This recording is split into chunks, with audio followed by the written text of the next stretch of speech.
aqui é o professor Antônio, bem-vindos a mais uma aula. Hoje iremos falar sobre estática dos sólidos, fundamentos e aplicações. Vamos fazer a leitura e vamos à aula. A estática dos sólidos é o estudo dos corpos que estão em repouso ou em movimento com velocidade constante, analisando as forças e momentos que atuam sobre eles. Esse campo é fundamental em engenharia, arquitetura e física, pois aborda questões relacionadas ao equilíbrio de estruturas e objetos. Para garantir que um corpo esteja em equilíbrio estático, é necessário satisfazer as condições de equilíbrio translacional e rotacional, sendo este último especialmente associado ao conceito de torque. Ao longo desta apresentação, exploraremos os conceitos fundamentais e aplicações práticas da estática dos sólidos. Foi dito no nosso primeiro slide, na leitura, que precisávamos de condições para que tivéssemos um objeto ou um corpo em equilíbrio estático. As condições são o equilíbrio translacional e o equilíbrio rotacional. Quando eu falo em equilíbrio translacional, e as condições para satisfazê-los são as seguintes: a soma vetorial de todas as forças que atuam no corpo deve ser zero. Isso significa que não há movimento linear resultante, de forma que as forças resultantes em x, em y ou até em z, se estivermos analisando o espaço, devem ser zero. Vejamos isto em outro slide. Para esclarecer o que falei antes, vejamos a imagem aqui abaixo, onde nós temos um objeto, um corpo, e sobre este corpo atuam várias forças. Essas várias forças vão ser somadas e, dependendo da distribuição de forças, podemos observar as forças apenas no eixo x, apenas no eixo y e apenas no eixo z. De forma que no eixo x, no eixo z, no eixo y, a soma deve ser zero para que tenhamos um objeto ou um corpo que vamos considerar como estando em equilíbrio estático. Quando eu falo de translação, o exemplo que eu vou dar aqui, para que fique claro, eu estou falando de um objeto que sai de um ponto A e vai para um ponto B, como por exemplo o navio. Observamos, ele está neste ponto e todo ele se move a mesma distância para um ponto B. Isso caracteriza o que chamamos de translação. Voltando ao slide e estávamos falando sobre as condições de equilíbrio, outra condição de equilíbrio é o equilíbrio rotacional. O equilíbrio rotacional, a soma dos momentos, ou como também podemos chamar de torque, em relação a qualquer ponto deve ser zero. Isso vai garantir que o corpo não gire, ou seja, a soma de todos os torques deve ser zero, onde o torque, e vamos falar agora, é dado pela seguinte relação: o torque vai ser a força vezes o braço de alavanca ou a distância onde a força é aplicada e o ponto de rotação, vezes o seno, o ângulo entre o braço de alavanca e a força. Quem são os componentes do torque? O torque, nós temos a força aplicada, a distância entre o ponto de aplicação da força e o eixo de rotação, bem chamado de braço de alavanca, o ângulo entre a direção da força e o braço de alavanca. Vejamos um pouquinho mais sobre o que é rotação, o que é torque e outro slide. Então, neste slide, trago a imagem acima, onde nós temos um objeto circular e está em movimento circular, e podemos observar o que acontece com esta seta que está em preto. Esse é o instante inicial e depois nós temos um instante posterior onde essa seta está girando. No caso, o que eu quero que leve em consideração é que essa imagem à direita e a imagem à esquerda representam a mesma coisa. Não levem em consideração como se tivesse uma translação, ou seja, essa imagem aqui foi deslocada para cá. Não é isso que eu quero que vocês entendam. Eu quero que vocês entendam que ela apenas girou e ela apenas rotacionou ou girou. Então, inicialmente, ela estava apontando para as 12 horas, agora ela aponta aproximadamente para as 4 horas ou 4h30. Então, observem o que aconteceu. Neste caso, aconteceu uma rotação, porque nem todos os pontos se deslocaram a mesma distância. Se observarmos a distância que a pontinha da seta percorreu, é um valor bem grande. Já se pegarmos um ponto aqui no centro, esse centro talvez nem tenha mexido. Na realidade, nós consideramos que o ponto no centro, ele não se move. Então, os pontos vão se mover de formas diferentes em cada local. Um ponto mais ao extremo, ele se desloca mais. Um ponto mais próximo do centro, ele se desloca pouco. Neste caso, esse tipo de movimento, vamos chamar isso de rotação. Quando temos uma força que produz um movimento de rotação, nós podemos chamar isso também de torque, de uma certa maneira. Sempre que houver uma rotação, podemos associar um torque ali naquela rotação. E como calculamos esse torque? O torque nós podemos calcular da seguinte forma: vai existir uma força que vai ser aplicada no objeto, vai existir um ponto de rotação, e no nosso caso, nessa figura, é o centro do parafuso. Então esse ponto vai ser um ponto onde todos os objetos vão rotacionar ou girar em torno dele, e existe uma distância entre esse ponto de rotação e a força aplicada. Isso vamos chamar isso de braço de alavanca. Mas outra coisa que também é importante percebermos é o ângulo da força aplicada. Se aplicarmos uma força aqui a 90 graus nessa chave, vamos ter resultado. Se aplicarmos com um ângulo diferente, vamos ter outro resultado. Logo, podemos dizer que o torque, o módulo do torque, uma vez que o torque é uma grandeza vetorial, mas o módulo do torque pode ser calculado como seno a força vezes o braço de alavanca vezes o seno do ângulo entre o braço de alavanca e a força. Neste caso, levamos sempre em consideração o menor ângulo entre os dois. Agora que já fizemos uma breve apresentação sobre as condições e sobre o que é torque, vamos falar sobre o conceito de torque. O torque, que também é chamado de momento de uma força, ele mede a capacidade de uma força em causar rotação em um objeto em torno de um ponto ou eixo. Quanto maior a força aplicada ou a distância perpendicular ao eixo de rotação, maior será o torque. A unidade no sistema internacional do torque é o newton-metro. E o torque ele vai ser máximo quando a força é aplicada perpendicularmente ao braço de alavanca, ou seja, neste caso vamos ter o seno do ângulo igual a 1. Em este ângulo, quando estamos falando de perpendicular, estamos falando do ângulo de 90 graus. Então, quando temos o seno de 90 graus, vamos ter o valor 1. Seno de outro ângulo, vamos ter um valor menor. Quais são os fatores que afetam o torque? Se pensarmos a imagem que foi apresentada antes e até mesmo na que está aqui ao lado, onde temos uma chave que girou e rotacionou a porca no parafuso, os fatores que vão afetar o torque vão ser o braço de alavanca. Neste caso, podemos pensar quanto maior o braço dessa chave, com a mesma força que eu aplicava antes, agora eu consigo aplicar um torque maior. O ângulo de aplicação, isso significa que eu posso colocar uma força de 90 graus ou outra força que não forme 90 graus com a chave, e isso vai influenciar em ter um torque maior ou menor. Também o que influencia a própria intensidade da força. Se eu coloco uma força maior, vou ter um torque maior. Se eu coloco uma força menor, vou ter um torque menor. O torque aplicado sobre um parafuso ele vai depender desses três fatores: a força aplicada ou a intensidade da força, o braço de alavanca e o ângulo de aplicação. Quais são as aplicações do torque no cotidiano? Existem várias, como as portas e dobradiças, pois quando empurramos uma porta, aplicamos um torque. Se empurrarmos perto da dobradiça, nesse caso vamos ter um braço de alavanca pequeno, fica mais difícil de abrir a porta devido ao menor torque gerado. Outros exemplos de torque no dia a dia são as rodas e engrenagens. O torque gerado pelo motor de um carro permite que as rodas girem, movendo o veículo. A transmissão do carro ela vai ajustar o torque para diferentes situações de condução.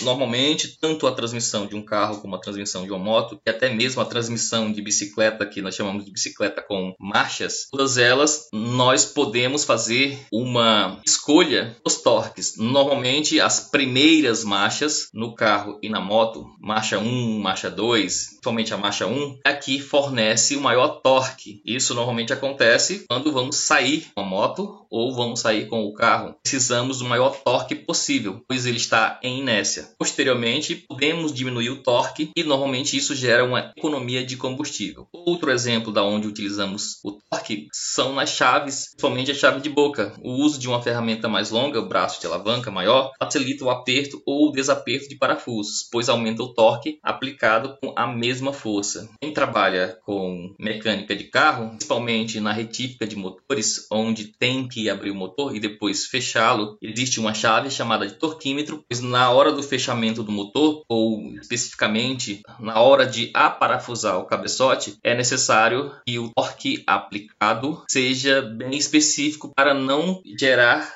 danos ao motor. Vamos a um exercício sobre estática dos sólidos, levando em consideração o equilíbrio translacional. Vamos ao problema. Um bloco de 10 kg está suspenso por duas cordas que formam ângulos de 30 graus e 60 graus com a horizontal. Precisamos calcular a tensão em cada corda para que o sistema esteja em equilíbrio estático. Vamos considerar a gravidade como sendo 10 metros por segundo ao quadrado. Vamos aqui primeiro apresentar um resumo e os resultados, mas vamos ao resultado detalhado. Primeira coisa que devemos fazer, análise das forças. Temos a força-peso. A força-peso vai ser a massa vezes a gravidade, neste caso a massa de 10 kg vezes a gravidade de 10 metros por segundo ao quadrado. Fazendo essa multiplicação, vamos ter o valor de 100 newtons. E foi dito também na questão, temos as tensões nas cordas. Temos na corda 1, a corda que forma 30 graus. Temos a tensão na corda 2, chamada de T2, e a corda com 60 graus. E vamos aplicar as condições de equilíbrio translacional, onde as somas das forças em X e das forças em Y devem ser zero. Isso vai resultar que em X eu vou ter apenas duas forças, que são a componente da tensão na corda 1 e a tensão na corda 2. Neste caso, a tensão na corda 1 vai ser T1 vezes o cosseno de 30 e a tensão na corda 2, T2 cosseno de 60. E essa relação vai nos dar que T2 é igual a T1 vezes a raiz de 3, ou, se eu quiser fazer de outra forma, T1 é igual a T2 sobre raiz de 3.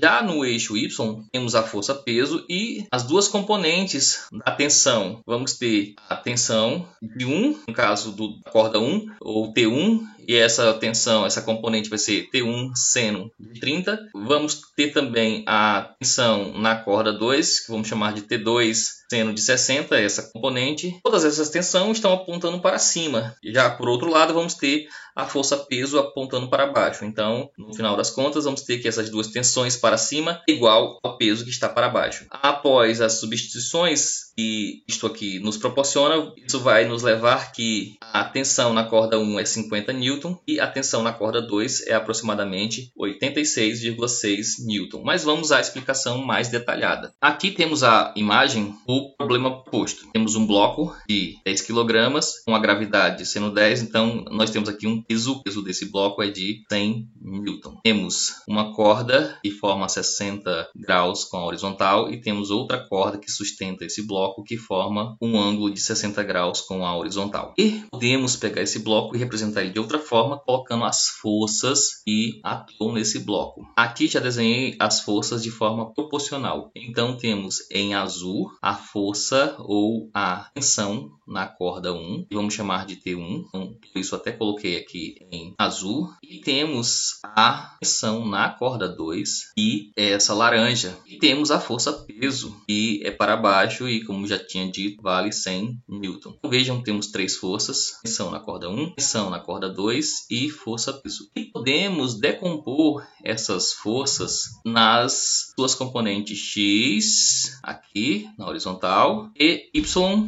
na vertical.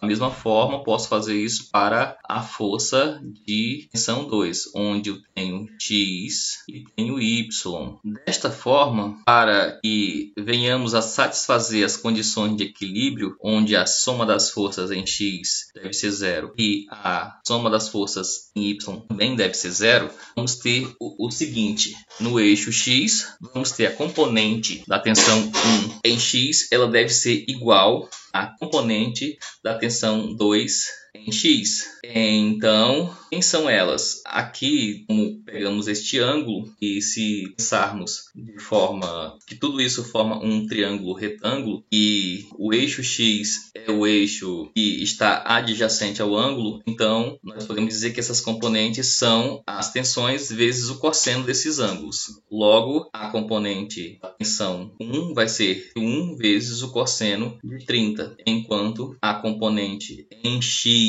da tensão 2 vai ser 2 vezes o cosseno de 60. Já em Y, vejam que nós temos três forças. Nós temos a força-peso, que já está em Y. Nós temos as componentes das tensões, tensão 1 e da tensão 2. Quem são essas componentes? Se as componentes em X são multiplicadas por cosseno, as componentes em Y vão ser multiplicadas por seno. Então, a componente da tensão 1 em Y vai ser 1 vezes seno de 30. E a componente componente tensão 2 vai ser T2 seno de 60. Observem que ambas estão para cima, então eu vou somá-las e vou subtrair elas de P para ter o y total, que nesse caso daria 0. Ou eu posso dizer o seguinte, que a soma dessas duas estão para cima é igual em módulo ao valor da força-peso que está para baixo. É o que eu estou dizendo aqui. 1 seno de 30 mais T2 seno de 60 é igual a força-peso. Substituindo os valores numéricos, onde o cosseno de 30 é raiz de 3 sobre 2, o seno de 30 é meio, o cosseno de 60 é meio, o seno de 30 é raiz de 3 sobre 2, vamos ficar com os seguintes resultados.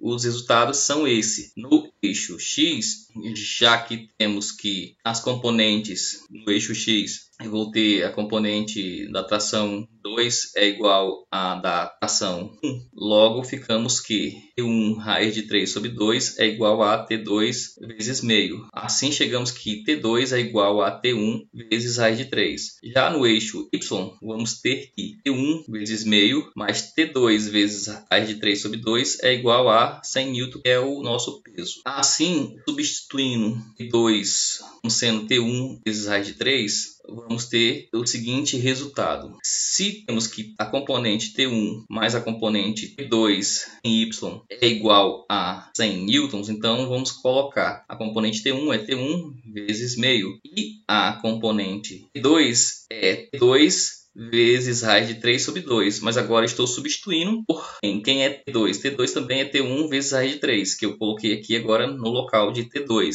E fazendo essa multiplicação, vamos ver que raiz de 3 vezes raiz de 3, isso é 3. Então, isto aqui fica da seguinte forma. T1 vezes meio, que é como tínhamos aqui, mais T1 vezes 3 sobre 2 é igual a 100 Newton. Agora, nós podemos somar esses valores, onde são multiplicados por frações que têm o mesmo denominador. Então, fazemos a soma dos valores aqui acima, 1 mais 3, e o denominador continua ainda sendo 2. Então, nós temos 4t sobre 2, ou de outra forma, 2t é igual a 100. Então, nós temos 2t1 é igual a 100 Newton. Logo, t1 é igual a 50 Newton. Se encontramos t1, agora também podemos encontrar o t2. E para fazer isto, vamos apenas fazer a substituição.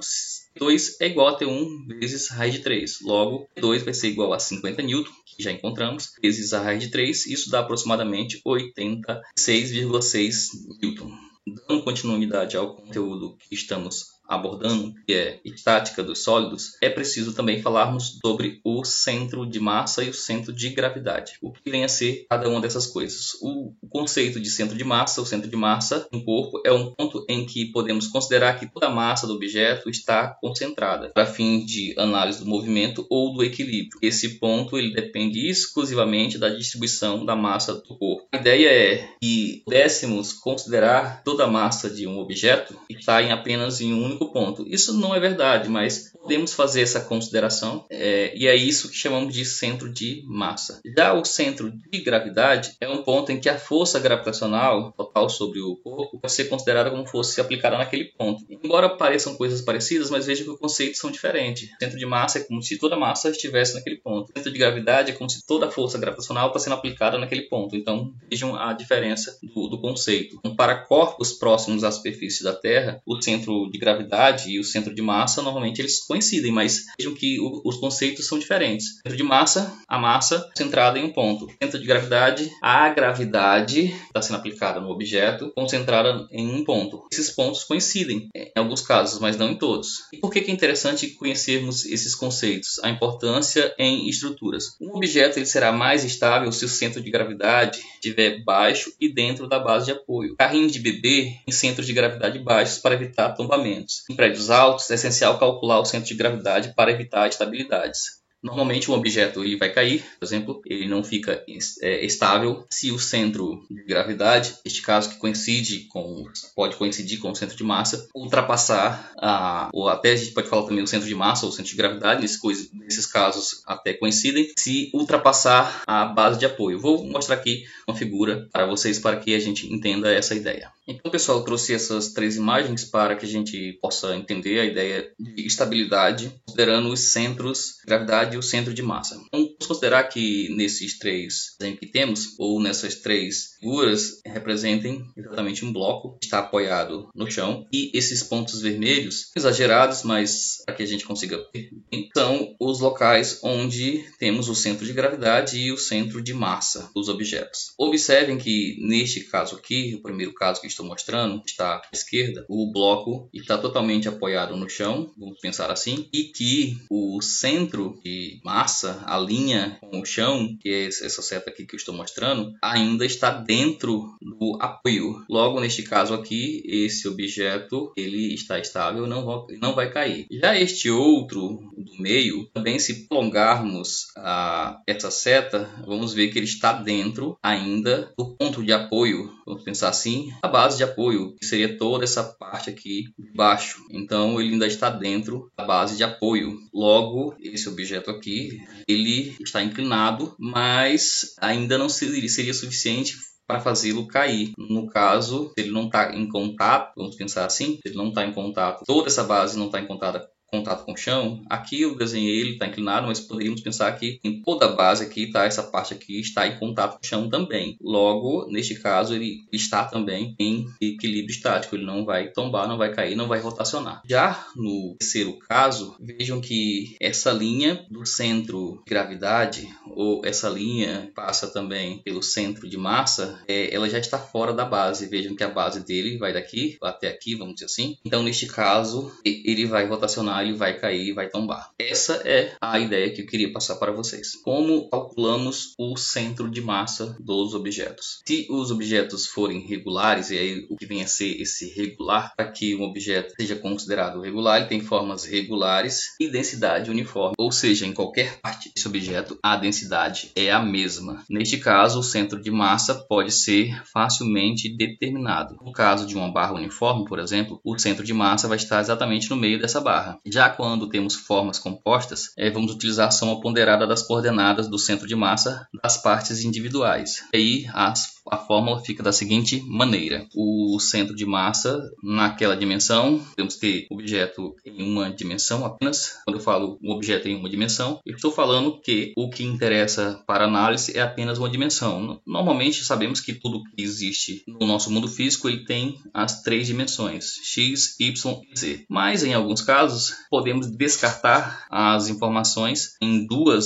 dimensões e ficarmos apenas com uma dimensão. Em outros casos não podemos fazer isto e precisamos utilizar pelo menos as 2 dimensões em casos que precisamos de fato calcular as 3 dimensões. Então, o que acontece? As fórmulas matemáticas para calcular o centro de massa fica da seguinte maneira: vai ser a massa desse objeto ou dessa parte ali. Quando a gente fala massa, estamos falando a massa ali concentrada, vezes a distância ou ponto onde essa massa está, mais a massa 2 vezes a distância 2, mais a massa 3 vezes a distância 3, tudo isso dividido pela soma das massas. Então, se eu peguei 3 massas, então vai ser a soma das 3 massas. Se eu peguei 5 massas, eu vou ter M1, X1, M2, X2, M3, X3, M4, X4, M5, X5, dividido para M1, mais M2, mais M3, mais M4, mais M5. Então isso vai depender da quantidade de pontos que eu estou pegando e das massas que eu estou pegando. Vamos pensar que nós temos um sistema onde temos 3 massas, 4 massas, 5 massas e assim por diante. Então temos que fazer isso para todas elas. Então, se um sistema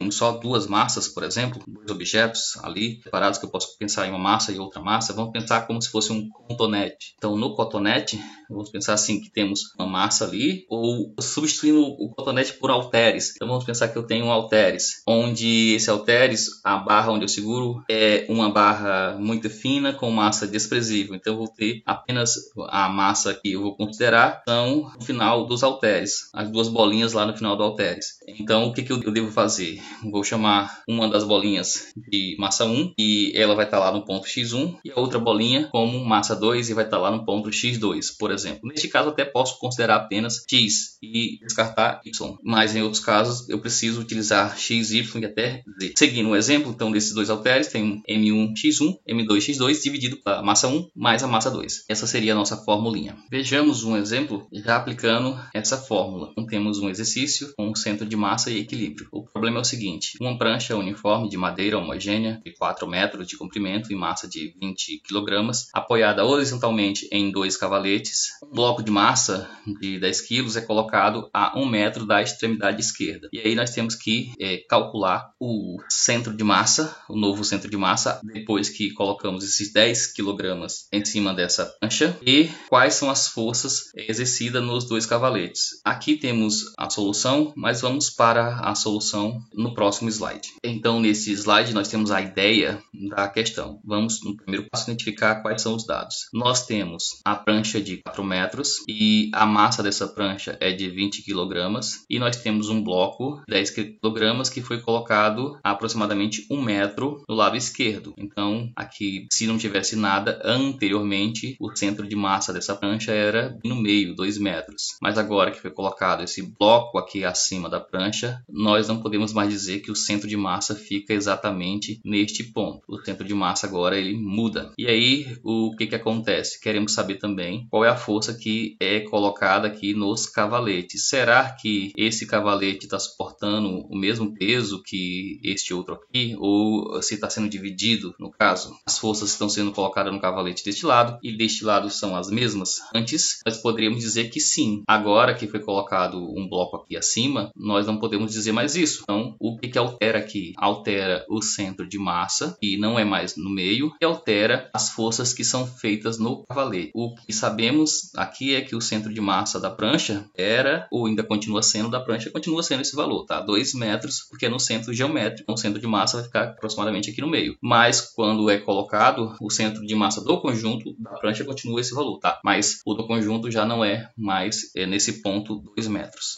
Então, prosseguindo, agora vamos fazer o cálculo do centro de massa. Vejam que, neste caso, temos apenas 2 objetos, então vamos ter 2 massas. E como eu falei anteriormente, o centro de massa eu vou analisar se eu tenho coordenadas x, y e z. Neste caso, eu não preciso das coordenadas y e z. Então, dá para resolver apenas utilizando uma dimensão, que é a dimensão x. E temos apenas 2 objetos, então 2 massas. Então, a fórmula vai ficar da seguinte forma. O centro de massa em x vai ser a massa 1 vezes x1 mais a massa 2 vezes x2. Tudo isso dividido a massa 1 mais a massa 2. Vamos substituir os valores. Quem é a massa 1? A massa 1 é a massa da prancha, que é de 20 kg. Quem é o x1? O x1 é o centro de massa, é o local onde está ali essa massa concentrada, que é os 2 metros. Já quem é a massa 2? A massa 2 é a massa do bloco que foi colocado. E o seu centro de massa fica em 1 metro. Então, vamos ter 20 vezes 2 mais 10 vezes 1. Isso tudo dividido pela soma das massas, que é M1 mais M2, ou seja, 20 mais 10. E isso vamos ter o que? 20 vezes 2 dá 40, 10 vezes 1,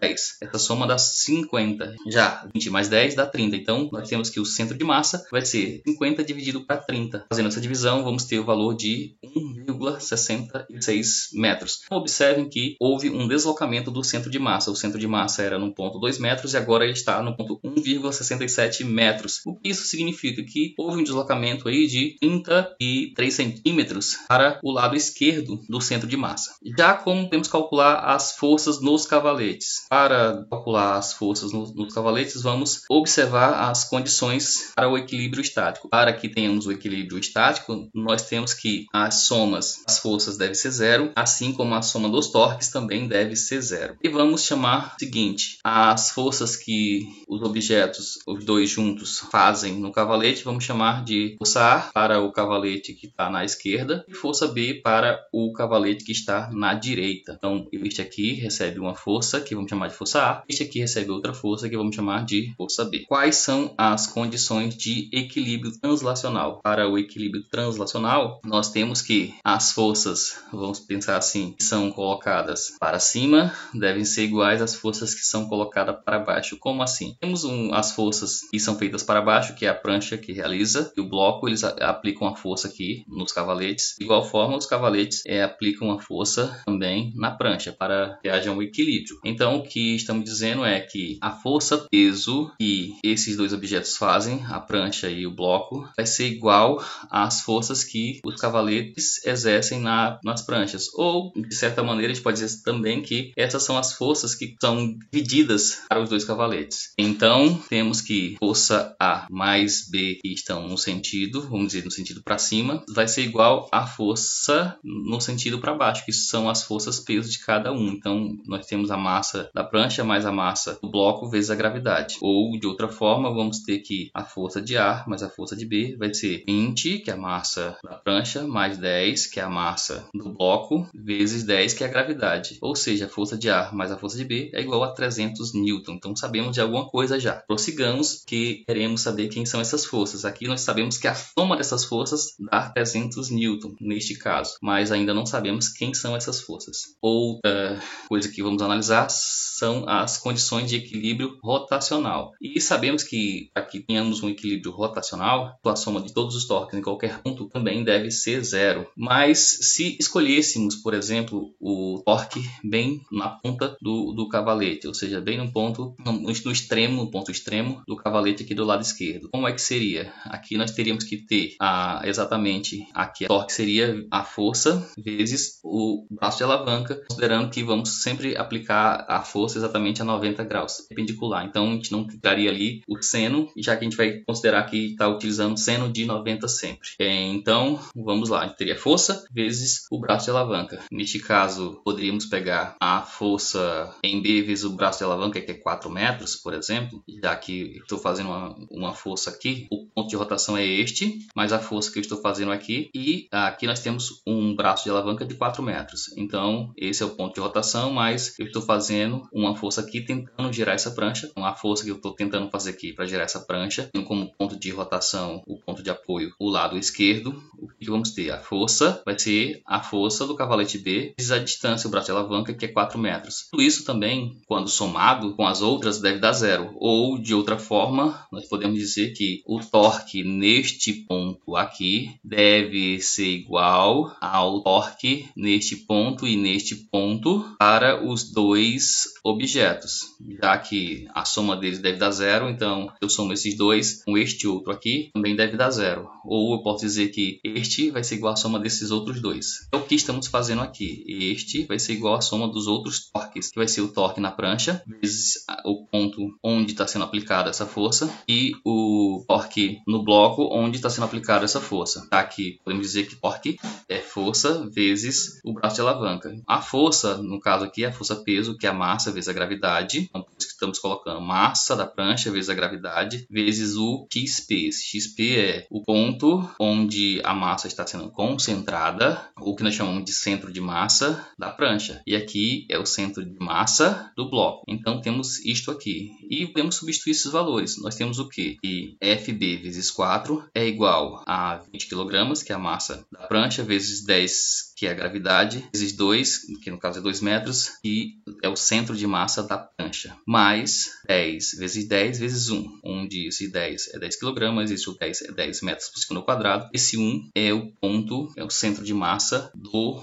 bloco. Resolvendo aqui, ficamos com FB vezes 4 é igual, se eu pego 20 vezes 10 vezes 4, isso dá 400. Se eu pego 10 vezes 10 vezes 1, isso dá 100. Então, chegamos que FB vezes 4 é igual a 500 Nm, já que o torque é em Newton metros. E, resolvendo para B, ou para FB, a força em B, nós vamos chegar que a força em B é 500 Nm dividido por 4 metros, ou seja, 125 N. Então, a força que é aplicada aqui é de 125 N. Se resolvemos para FB, podemos resolver para FA. Lembrando que já sabíamos que FA mais FB era 300 N.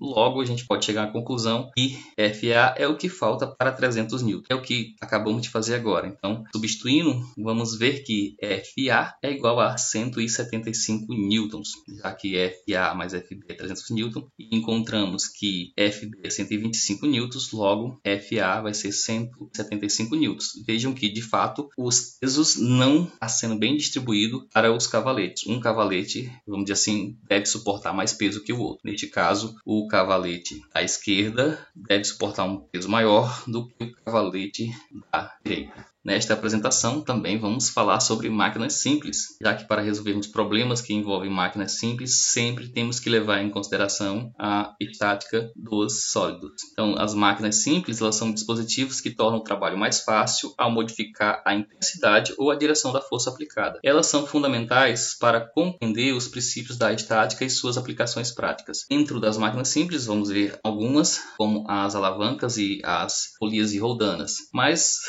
vamos falar um pouquinho sobre elas, né? Então, as máquinas simples, elas incluem as alavancas, as roldanas, essas vamos falar, os inclinados, cunhas, rodas e eixos, e também parafusos. Cada uma delas utiliza princípios físicos para proporcionar vantagem mecânica. A importância histórica das máquinas simples. Desde a antiguidade, as máquinas simples permitiram que a humanidade realizasse trabalhos que seriam impossíveis apenas com a força muscular, como a construção das pirâmides e grandes monumentos. E até hoje nós temos ainda a aplicação das máquinas simples. Então, mesmo com toda a tecnologia atual, os princípios das máquinas simples continuam presentes em ferramentas e equipamentos do nosso cotidiano, como tesoura e até os guindastes industriais. Então, vários equipamentos ainda utilizam as ideias das máquinas simples e também utilizamos ainda no nosso dia a dia. E como foi dito para vocês, iremos abordar dois tipos de máquinas simples, as alavancas e as polias. As alavancas, nós temos três tipos de alavancas, que são chamadas de alavanca interfixa, alavanca interresistente e alavanca interpotente, também sendo chamada de primeira classe, segunda classe e terceira classe. Então, a alavanca interfixa é a alavanca de primeira classe. A alavanca interresistente é uma alavanca de segunda classe. E a alavanca interpotente é uma alavanca de terceira classe. Vamos aos conceitos, até para que vocês lembrem que é cada uma. Esse nome inter, ele é importante e o que vem depois também acaba sendo importante para que entendamos de que tipo de alavanca estamos falando. Inter, vocês devem interpretar como aquilo que fica no meio. E fixa, por exemplo, é o ponto fixo que fica no meio, ou o que a gente chama de fulcro, ou ponto de apoio, é o que fica no meio. Então, interfixa, eu tenho um ponto de apoio no meio. Interresistente, eu tenho a força resistente, que vamos falar depois, daqui a pouco, a força resistente no meio. Então, as outras duas coisas que nós temos em uma alavanca, na alavanca nós temos três coisas. Podemos chamar de força potente, força resistente e o ponto de apoio ou fulcro. Então, considerando que nós temos essas três coisas, agora vai ficar mais fácil de entendermos quem é que fica no meio em cada caso. Interfixa, então é o ponto fixo fica no meio. Interresistente, a força resistente é que fica no meio. Interpotente é a força potente que fica no meio. E agora vamos à leitura. Na alavanca interfixa, ou de primeira classe, o fulcro está entre a força e a resistência. A força, nesse caso, a força potente e a força resistente. Quais são os exemplos que nós temos no nosso dia a dia? Gangorra. A gangorra, nós temos ali o ponto fixo, de fato, fica no meio. A tesoura, o ponto fixo também fica no meio. O alicate também, o ponto fixo fica no meio. E, nesse caso, a fórmula para o equilíbrio vai ser F1 vezes D1 igual a F2 vezes D2. O que é esse F1, esse F2, o que é esse D1, D2? Aqui estamos falando de torque, tá, pessoal? Aqui estamos falando de torque. Então, a força 1 vezes o braço de alavanca de 1 é igual à força 2 vezes o braço de alavanca de 2. Onde essa força 1 nós vamos sempre chamar de alguma maneira de força potente, por exemplo, e a força 2 de força resistente. Então é nesse sentido. Isso vai servir também para as demais, tá? Essa formulazinha aqui ela serve para as demais. O que vai mudar é que a distância, por exemplo, pode ficar diferente em cada caso e as forças também ficar diferente, mas a fórmula que torque no ponto 1 é igual ao torque no ponto 2, vamos dizer assim, é válido. Então vamos lá para a alavanca interresistente. A resistência está entre o fulcro e a força. Exemplo, carrinho de mão. Um carrinho de mão, de fato, o ponto de apoio é o chão e você aplica a força na outra extremidade. E a resistência, que é o que você quer carregar, fica no meio. Outro exemplo é o quebra-nozes. O quebra-nozes normalmente tem um ponto ali e é o ponto onde apoiado as duas partes do quebra-noze. Então ali é o ponto de apoio ou fulcro. A noze você vai colocar no meio e a força você vai colocar na outra extremidade. Então vejam que o que você está querendo quebrar, que é a resistência, está no meio. O abridor de garrafa também é um tipo de alavanca interresistente. Uma alavanca interpotente normalmente é mais facilmente visto como sendo a pinça.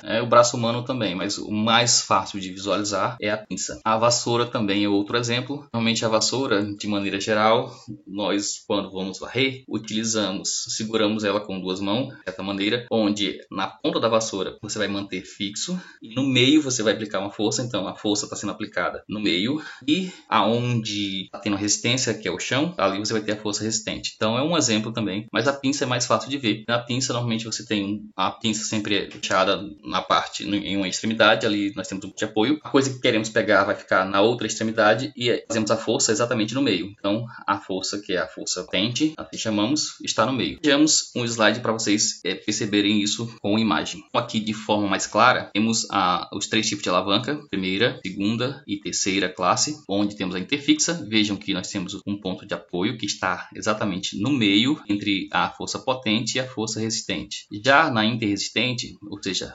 interresistente, a resistência está no meio, o apoio está em uma das extremidades e a força potente está em outra extremidade. Já quando eu tenho a interpotente, que é um exemplo de pinça, aqui não é exatamente uma pinça, mas a pinça também é um exemplo de interpotente. O que temos aqui? Temos um ponto de apoio que está em uma das extremidades e a resistência está em outra extremidade. E colocamos a força potente no meio entre o apoio e a resistência. Então, esses são os exemplos. Também foi dito para vocês que, além das alavancas, temos também as roldanas, também chamadas de polias. Vamos aos conceitos básicos. Nas roldanas, nós temos dois tipos de roldanas: roldanas fixas e roldanas móveis. E temos a combinação dessas roldanas sendo fixas ou móveis. Essas combinações existem vários tipos. Aqui vamos ver apenas um tipo que nós chamamos de combinação tipo talha, mas existe outros tipos de combinações. Aqui vamos dar ênfase apenas nas combinações ou nas polias compostas do tipo talha, onde eu combino as polias da seguinte forma que vou mostrar aqui para vocês. Nas polias, mas não só nas polias, como também lá nas alavancas, existe um conceito que nós chamamos de vantagem mecânica. E vamos ver como funciona a vantagem mecânica na roldana fixa e na roldana móvel. Mas é interessante que entendamos o que é essa vantagem mecânica. A vantagem mecânica é uma grandeza adimensional. É uma grandeza física, sim, mas que não tem dimensão porque é uma relação entre duas forças: a força potente e a força resistente, de certa maneira, tá? Como vamos chamar assim de força resistente ou força aplicada, ou força resistente e força potente. Então, quando eu pego essa relação, ou seja, qual é a força que eu devo fazer e qual é a força que eu estou fazendo, é nesse sentido. E vamos falar de vantagem mecânica. Vamos pensar da seguinte maneira: eu tenho que levantar um peso de 80 newtons. Se eu aplicar uma força de 80 newtons para levantar um peso de 80 newtons, nesse caso a vantagem mecânica é uma, pois estou aplicando a mesma força necessária, a força está sendo igualzinha à força necessária para levantar. Aí você pergunta: então é possível levantar algo com força menor do que o próprio peso que eu quero levantar? A resposta é sim, é possível sim você levantar um objeto que tem um peso de 80 newtons, fazendo uma força apenas de 40 newtons, de 20 newtons e assim por diante. Então, essa é a ideia de vantagem mecânica. Quando eu falo que tem vantagem mecânica de 2, significa que o peso foi dividido por 2 vezes, ou seja, eu estou levantando, fazendo uma força e é a metade da força que eu deveria fazer. Então, quando eu tenho vantagem mecânica 3, eu estou fazendo uma força bem menor ainda. Quando eu tenho vantagem mecânica 4, eu estou fazendo uma força menor ainda. Vamos pensar o seguinte: vamos pensar que meu peso seja, e a facilitar, 1000. Eu não tenho esse peso, o peso é 900. Vamos lembrar que peso é massa vezes a gravidade. Vamos estar assim, meu peso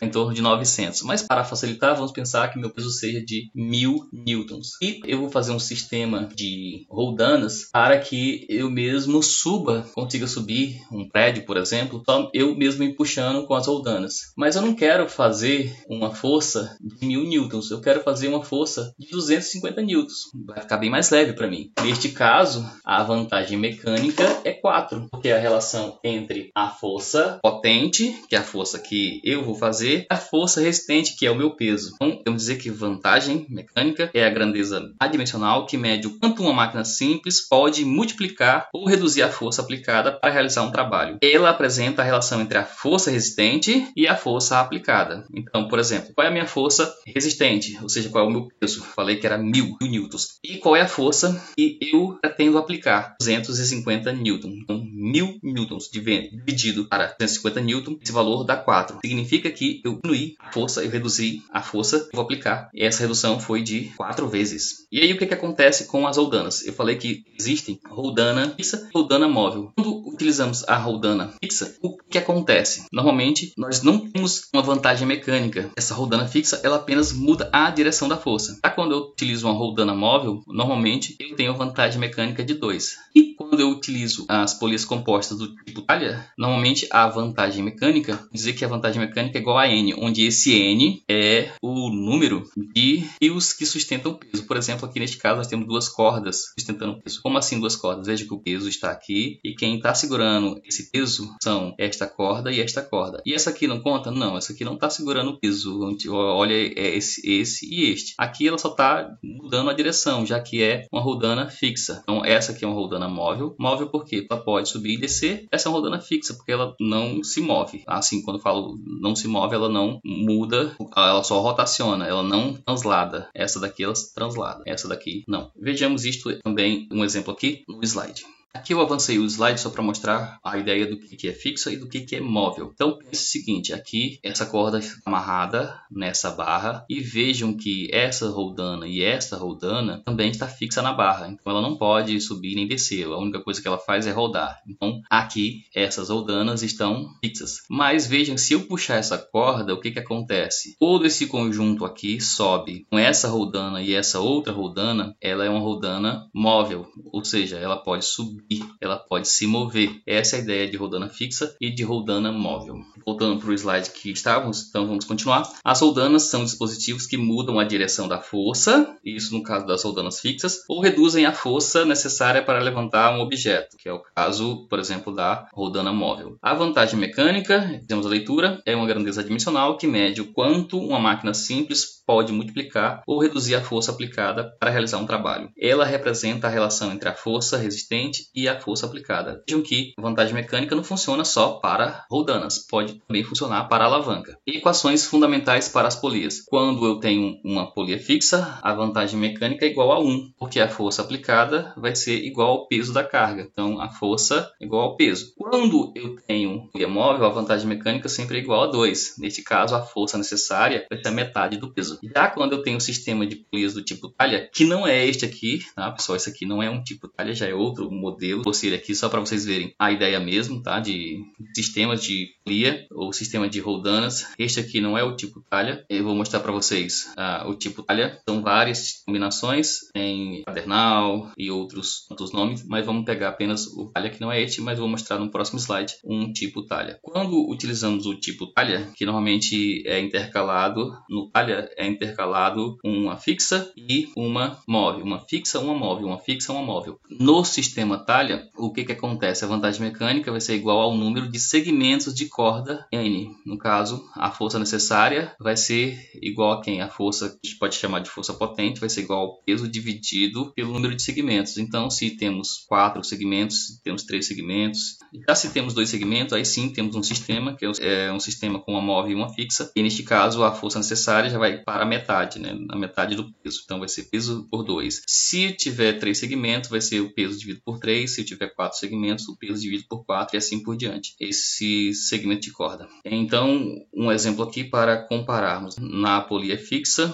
a força necessária vai ser igual à carga. Já na polia móvel, normalmente a força necessária vai ser a metade da carga. Já com 4 segmentos, o que acontece? A força vai diminuir 4 e assim por diante. Um gráfico aqui mostrando essa relação. Vamos a um exemplo de sistema de polias com roldanas móveis. Esse exemplo nós temos quantos segmentos? Vamos contar quantos segmentos suportam esse peso. Então temos 4 cordas segurando esse peso. Por que 4 segmentos de corda? 1, 2, 3, 4. E por que essa não conta? Vejam que essa daqui é esse mesmo segmento aqui que já está segurando. Apenas houve uma mudança de direção. Então esse exemplo aqui, por exemplo, aqui nesse desenho nós temos 4 segmentos de corda. Vamos ao exemplo. O problema: um trabalhador ele utiliza um sistema de roldanas móveis para levantar levantar uma carga de 300 N. O sistema possui 3 segmentos. É claro, não seria exatamente esse desenho aqui, já que são 3 segmentos, há uma certa diferença. É como se ele tivesse, na realidade, puxando daqui. Então, só tem 3 segmentos de corda. Este, esse aqui está sendo puxado aqui. Como a pessoa estivesse lá em cima e estivesse puxando esse segmento, não este aqui. Logo,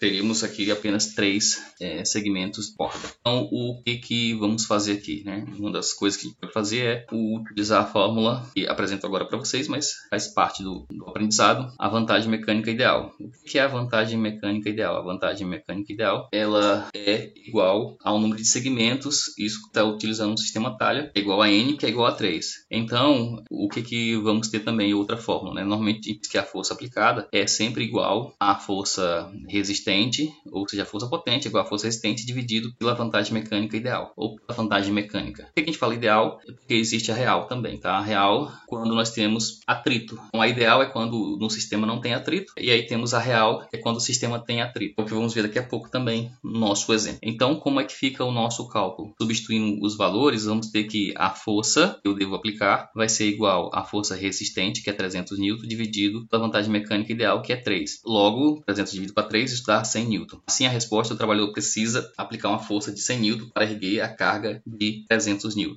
Vimos anteriormente um sistema de polias sem atrito. Agora vamos ver o sistema de polias com atrito. E aí vamos ver a diferença do que falamos de vantagem mecânica real e vantagem mecânica ideal. A ideal é quando no sistema não tem atrito, as cordas, os fios têm massa desprezível, tem um peso desprezível, é isso que acontece. Vamos ter vantagem mecânica real, vamos ter vantagem mecânica ideal. A ideal é quando não temos atrito e quando a massa e o peso das cordas e das polias podem ser desprezadas. Caso contrário, vamos ter que fazer o cálculo da vantagem mecânica real e não da ideal. Agora vamos para o exercício. Um sistema de roldanas possui 4 segmentos de corda que sustentam uma carga de 500 N. Se ele tem 4 segmentos de corda, ele vai ser representado pela figura que está aqui em cima. Vejam que este peso aqui, ele está sendo sustentado por esta corda, por esta e por esta, mas não por essa última aqui não, né? Então são 4 segmentos de corda. E aí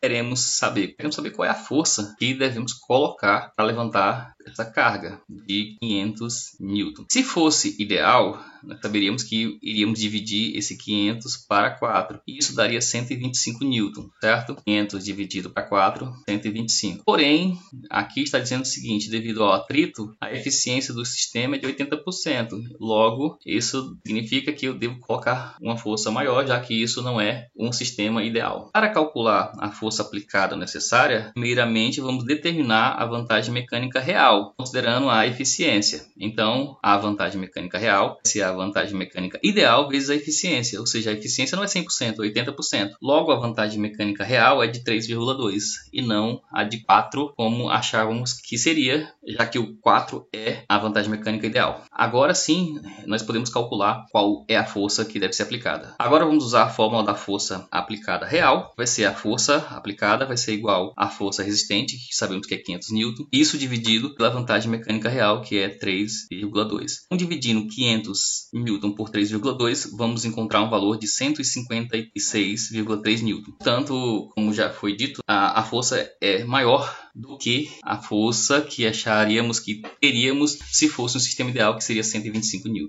Seria os teóricos em um sistema sem atrito. Fizemos exercícios sobre roldanas e polias. Vamos fazer agora exercícios sobre as alavancas. Primeiro, começando com a alavanca interfixa. Qual é o problema? Um trabalhador usa uma alavanca de primeira classe, que é a interfixa, para erguer um bloco de 600 N. O comprimento do braço de resistência é de meio metro. O braço de resistência ou o braço de alavanca também. E o comprimento do braço de força é de 2 metros. Qual é a força necessária para equilibrar o sistema? Vamos usar a solução. A fórmula do torque para o equilíbrio da alavanca é a seguinte: o torque da força aplicada vai ser o torque da força resistente, ou de outra maneira, como está escrito aqui, o TA é o torque da força aplicada, e esse torque da força aplicada é a força aplicada vezes o braço de alavanca, mesma, e o TR é o torque da resistência, que é a força de resistência vezes o braço de alavanca da mesma. Substituindo esses valores, vamos ter o que? Quem é a força aplicada nós não temos, mas nós temos o braço de alavanca dela, que está dizendo que é de 2 metros. E isso vai ser igual à força resistente vezes o braço de alavanca da resistência, que está dizendo que é, no caso, a força resistente 600 N e o braço de alavanca da resistência é de 0,5.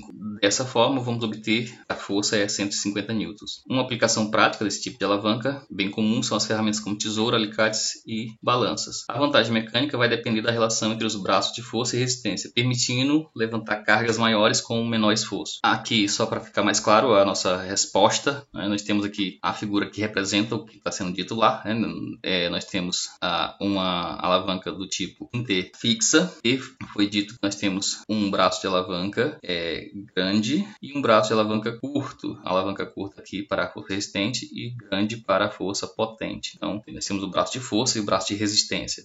São braços de alavanca, mas vamos chamar assim de braço de força e braço de resistência. E aí temos força aplicada vezes o braço de força é igual a força resistente vezes o braço de resistência. Aqui vamos ter FA vezes 2 igual a 300. Vamos ter o que? Esse 2 vem dividindo 300, então tem 300 dividido para 2 que dá 150 N. Vamos para outro exemplo agora com alavanca interresistente. Nós temos o seguinte, o problema é o seguinte. Um carrinho de mão é usado para levantar uma carga de 800 N. O ponto de apoio está a 0,4 metros da carga e a força aplicada a 1,2 metros do ponto de apoio. E aí nós queremos saber, no caso, qual é a força que deve ser aplicada. E o que temos aqui nesse tipo de alavanca? É uma alavanca de segunda classe, é interresistente. A característica, a resistência está entre o fulcro e a força. Aqui o exemplo é o carrinho de mão e a vantagem mecânica neste caso vai ser sempre maior que 1. E vamos ao cálculo mais específico. Então aqui temos a ideia, onde temos que o torque da força aplicada vai ser igual ao torque da força resistente. Então substituindo os valores vamos ter o que? FA distância A, FR distância R. Aqui vamos ter FA vezes o 1,2 que é igual a 320. Vamos ter que FA é 320 dividido para 1,2 e descobrimos que a força que deve ser aplicada vai ser de 266,7 N, bem menor do que as 800 da força resistente. Outro exemplo de exercício, alavanca de terceira classe, onde nós temos o seguinte. O problema é nós temos uma pinça, ela é utilizada para aplicar uma força de 100 N a um objeto. O ponto de apoio está a 0,2 metros do ponto onde a força é aplicada e a 0,4 metros do ponto onde a resistência é exercida. Neste caso, nós vamos querer saber qual é a força resistente. Aí, neste caso, a gente pode até ver uma coisa interessante. Já o resultado, observe que a força que foi aplicada foi de 100 N e a força resistente é de 50 N. Ou seja, aplicamos mais força do que o necessário, normalmente neste exemplo aqui. Mas vamos ao cálculo. Vamos entender. Neste caso é a mesma coisa que vimos anteriormente, ou seja, o torque da força aplicada deve ser igual ao torque da força resistente. E aí vimos que o torque da força aplicada vai ser a força vezes o braço e o torque da força resistente vai ser a força vezes o braço. No nosso caso, a força aplicada, o braço é de 0,2 e a força foi de 100, então 100 vezes 0,2 isso dá 20. Já para o lado da força resistente, nós temos que a força resistente ela vai ser multiplicada pelo braço de alavanca de 0,4. Assim, vamos encontrar o valor da força resistente, que vai ser 20 dividido para 0,4, que dá 50 newtons. Então vejam que a força aplicada aqui ela é maior que a força resistente, né? Ou a força necessária para pegar esse objeto. Com o que aprendemos, nós podemos nos perguntar aonde aplicamos isto. Podemos dizer que a estática de sólidos ela tem aplicações em várias áreas. Então vamos falar das aplicações da estática na engenharia. Podemos utilizar em análise estrutural. Os princípios da estática são fundamentais para o projeto de estruturas como pontes, edifícios e torres. Os engenheiros eles calculam as forças e momentos para garantir que as estruturas permaneçam em equilíbrio sob diferentes cargas. Projeto de máquinas. O design de máquinas e equipamentos mecânicos dependem da compressão das forças estáticas. Componentes como vigas, suportes e juntas são dimensionados considerando as condições de equilíbrio. E também na biomecânica. A estática é aplicada na análise do corpo humano, ajudando a entender como músculos e ossos trabalham juntos para manter posturas e realizar movimentos. Isso é crucial para o desenvolvimento de próteses e tratamentos ortopédicos. Para finalizar, resumindo e concluindo, quais são as condições de equilíbrio, né? Para que um corpo esteja em equilíbrio estático, a soma de todas as forças deve ser zero. Neste caso, temos o equilíbrio translacional. E a soma de todos os torques deve ser zero. Neste caso, nós temos o equilíbrio rotacional. Torque e centro de massa. Torque mede a capacidade de uma força causar rotação dependendo da intensidade da força, do braço de alavanca e do ângulo de aplicação. concentração. O centro de massa é o ponto onde toda a massa do corpo pode ser considerada concentrada. Máquinas simples. As alavancas e polias são exemplos de máquinas simples que aplicam os princípios da estática para modificar a intensidade ou a direção das forças, facilitando o trabalho humano através da vantagem mecânica. Há aplicações práticas. Os conceitos da estática dos sólidos são fundamentais na engenharia, na arquitetura, na física, na biomecânica e permite o desenvolvimento de estruturas seguras e eficientes. Então, pessoal, concluímos por aqui com os estudos e até a próxima.